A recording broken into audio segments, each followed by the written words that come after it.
kinatatakutan mong mangyari sa showbiz ay sinasabing nakita na. Isang vision ang muling nag-viral at marami ang napa-scroll pabalik sa takot. Ngayong papasok ang 2026, muling pinag-uusapan online ang pangalan ng psychic na si Rudy Baldwin matapos niyang ibahagi ang kanyang mga sinasabing vision para sa bagong taon. Tuwing sasapit ang bagong taon, hindi na bago sa maraming Pilipino ang pagiging mausisa sa mga prediksyon ng mga psychic at fortune tellers. Isa si Rudy Baldwin sa mga kilalang personalidad sa social media dahil sa kanyang mga pahayag na ayon sa kanya ay mga pangitaing maaaring mangyari lalo na sa mundo ng showbiz. Ngunit ayon kay Rudy, hindi pa raw dito nagtatapos ang mga luha. Noong mga nakaraang taon, tinawag niyang taon ng mga luha ang isang yugto ng showbiz. Isang pahayag na naging viral matapos iugnay ng ilang netizens sa sunod-sunod na malulungkot na balita tungkol sa kalusugan,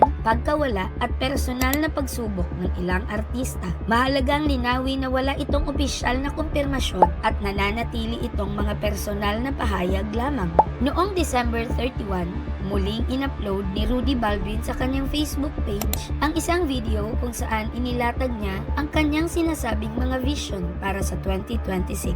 Tinawag niya itong taon ng apoy, tubig at dugo, isang paglalarawang agad ikinabahala ng maraming netizens. At dito lalong tumindi ang takot ng publiko. Ayon kay Rudy, may nakita raw siyang isang sikat at batang artista na maaaring maapektuhan ng isang pandemic. Binanggit din niya ang posibilidad ng pagbabalik ng ilang sakit, kabilang ang monkeypox, isang issue patuloy na minomonitor ng health authorities. Bagamat walang opisyal na pahayag na nag-uugnay nito sa sinumang artista. Ikaw, naniniwala ka ba sa ganitong mga vision? O sa tingin mo, nagiging viral lang ito dahil sa takot ng mga tao? I-comment ang opinion mo sa baba. Hindi rin umano doon nagtapos ang kanyang mga pahayag. Ibinahagi rin ni Rudy ang isang vision tungkol sa isang mag-asawa sa showbiz na bagong kasal pa lamang. Ayon sa kanyang salaysay, ang sinasabing trahedya ay may kaugnayan sa matinding anxiety at stress. Mga isyong totoo at seryosong kinakaharap ng maraming tao ngayon.